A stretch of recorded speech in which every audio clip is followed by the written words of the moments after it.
And we want to get into a little more detail about practical suggestions from your book, Jim. In the last few seconds of this segment, I want to point out something I learned early on in corporate America, that if you want to find out where the big troublemakers are, go to the expense reports, because if people will lie and fudge on an expense report, they'll do it on bigger things. You know, I saw that once with a candy machine thing in a large professional, seemingly ethical organization. The machine lost its brains, would give you candy by pushing buttons, and people were lined up to get the free candy. Even made rules about it, Maureen, where they said you can only take 3, because if you take more than 3, you're cheating the people behind you in line. And ethics can fall even at candy machines. Do you have a business hero, Jim? I think that one of the problems we have in our culture today is we're looking more for celebrities than for heroes. And you can be a celebrity by being a really, really, really especially bad person as well as a good person. I think taking our eye off the celebrity thing and putting it on to what is this person really accomplishing. And as you mentioned, Warren Buffett, I mean, here's a person who does not live ostentatiously, seems to be a very straightforward person. In fact, I love one of his great comments that when the tide goes out, you find out who's been swimming naked. And there's a real application. There's a real application, I think, to, you know, if you think that you're kind of swimming around here and you're playing around the edges of these everyday ethics, sooner or later the tide's going to go out, and we're going to find out that you've been swimming without your trunk or your swimsuit. So I do like that kind of practical, just be straightforward and honest as you go. I think hero-wise, I think of some of the many leaders that we've taught about these things at Lumen International, and I remember one. He was a great big guy with a deep booming voice, and he had a reputation for being really tough on his people. And we talked about Principle 6 in the book, which is protect the souls, that you can't climb very high on the backs of others, that great leaders have strong, powerful personalities, but they're also humble and self-effacing. And I watched this big, strong, tough guy stand in front of his group this is engineers and scientists and so on, and say, you know what? I have been totally wrong. I have thought the best way to get performance was basically to just beat it out of you and just put so much pressure on you that you would deliver the goods. And I see that I have just been ripping the seams of our team apart. And I just watched this large, powerful person in front, almost tears welling up in his eyes. And I thought, you know what? Nobody's ever going to know this guy outside of this room. But he is a true hero. And that's the great news. Anybody that's listening to us today, if you stand up and apply these 10 principles that we talk about in high-performance ethics, you're going to start standing out in a very special and different way, and you're going to be somebody's hero.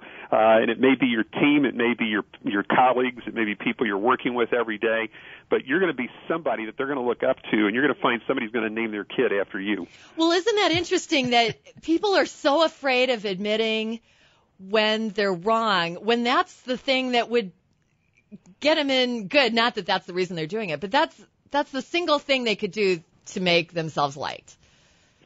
Yeah, and to make themselves real. I think that, we try to put on this front that we're perfect and we're smart and we know everything, and you can't fool anybody anyway, because if you work around long enough, they sooner or later figure out you're really not perfect and you do have flaws and so on. And I love Benjamin Franklin's great comment that 3 can keep a secret if 2 of them are dead. I mean, you're not going to, you're not going to keep this thing a secret, so you might as well just admit it and go. And it's really interesting because the first time I did this long ago, I was working for Hallmark Cards at the time, and I just said, I think I've been taught leadership is a matter of just being strong and never admitting you're wrong and press forward and, and damn the torpedoes kind of thing. But I don't think that's right, and I'm going to try this. I was worried that people were going to lose respect because Jim's admitting, that he's flawed. And it was amazing, Maureen, they already knew I was flawed. So but the respect for me in terms of just being willing to be self-effacing and admit those things not only raised their respect for me, but it showed them it was okay for them to do it too. And we became a group that was very much not in this false self-protection kind of mode. And we ended up producing some fabulous results because we weren't wasting any energy on this self-protective nonsense. You wouldn't have written High Performance Ethics had you not thought that people can change, correct? What a great and powerful question. Yes. I think that I've seen people well into their career. This gentleman I just referred to is probably 20 years into his career. The great thing about we as human beings, we do have both sides. We can be blockheaded and we can persist in dumb things, long after, that wonderful Navajo expression, when the horse is dead, get off. We just hang on to this stuff too long.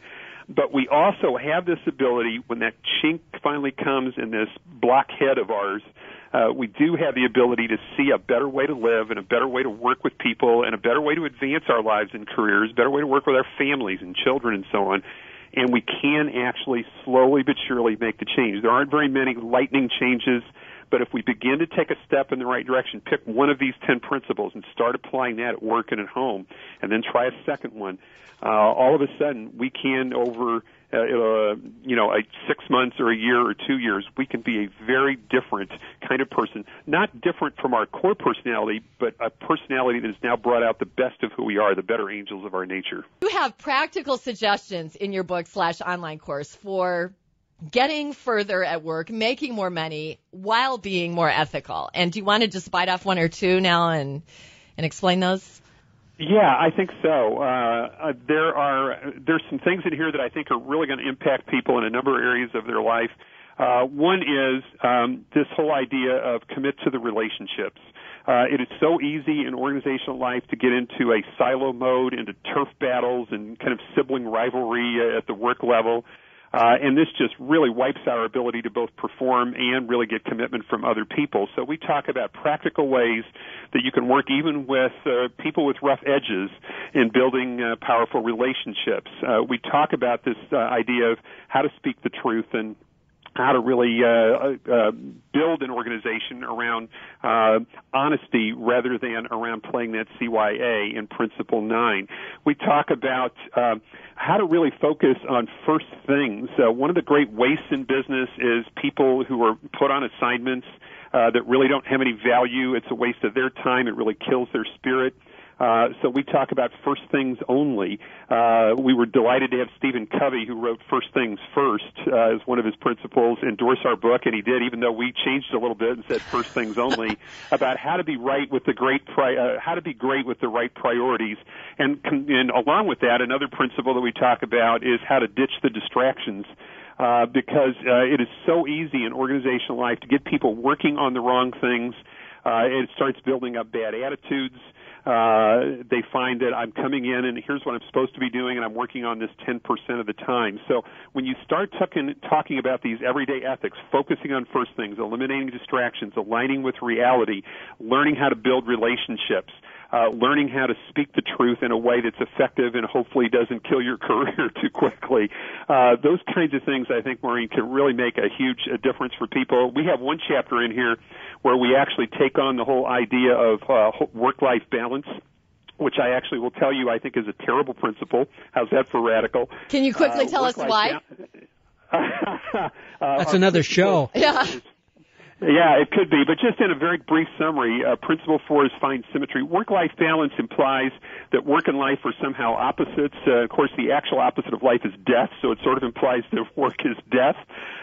We think that work and life are part of what makes a whole person, an ethical, performing person, and that you need to find a way not to find some ephemeral, perfect balance. I'm going to spend so many hours at work and so many hours at home, but a symmetry in your life where everything is in proportion and where you know that sometimes work has to take priority, sometimes my kids have to take priority, and you find a way to build symmetry into your life where the pieces feel like they fit rather than some balance where I'm always guilty if these things don't feel like they're in balance. So there's a lot of just everyday practical ideas in here for how to implement everything I've just mentioned, and we cover it in even more. We cover it in detail in the book, and even more practical ideas in the course. So I just think if people come away from this, I think they're going to get a lot of value not just at work but in their home lives as well. You make me think, Jim, that what I disliked about working in big companies, this feeling that I was spending more time reporting on what I was doing than doing it, that's actually unethical to ask that of people. It really is.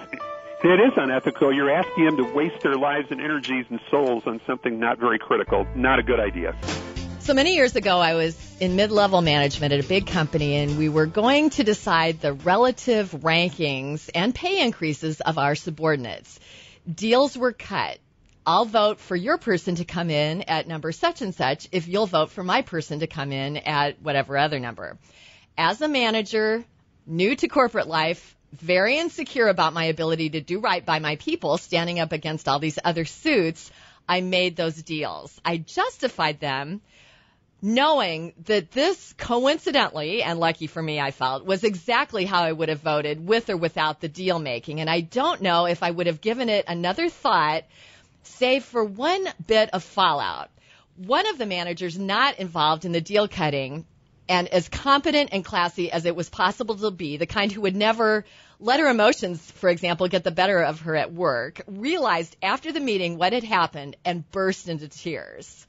She was furious. She was hurt. She felt left out of the whole ability to get what she felt was right for her people. Jim Lucas is my guest on the Career Clinic and the author of High Performance Ethics. Jim, this was many years ago. I was barely out of school.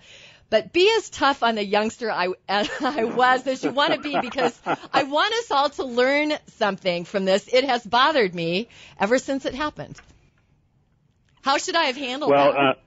Well, I think I would have even liked the young Maureen, so there you go. It's really difficult because a lot of times cultures in organizations, and one of the things that we talk about a lot at Lumen is cultural design. And, cultural design produces results. Design produces outcomes. And if we create an environment that makes deal-making a deal, makes it a positive thing or something that should be done, well, people are going to do it. So I'm not absolving you, Maureen, but I am saying in an organization where we've created an environment where this kind of thing seems to be a thing to do to make sense, I think there's a cultural design flaw there that says we're not just doing this straight up, we're not just ranking them the way we should, and in fact there's an advantage based on raises and other things. There's an advantage to play in the game here, if you will. And so I think that it's especially challenging for those of us who are younger and earlier in our careers, or brand new to an organization, even if we're older and further in our careers, to fight against that cultural pressure to do this kind of a thing. But I think this is where light shines in the darkness. And I think just to ask the question sometimes, it's sort of that emperor's has no clothes thing. To just ask the question, you know what, is this really the right way to do things, and what message are we really going to be sending to people? And, I don't know, and I'm sure this has been done this way a long time, and I'm not here just to rock boats. But, I don't want this to be just my company right or wrong. I want this to be, I love my company so much, I want it to be right.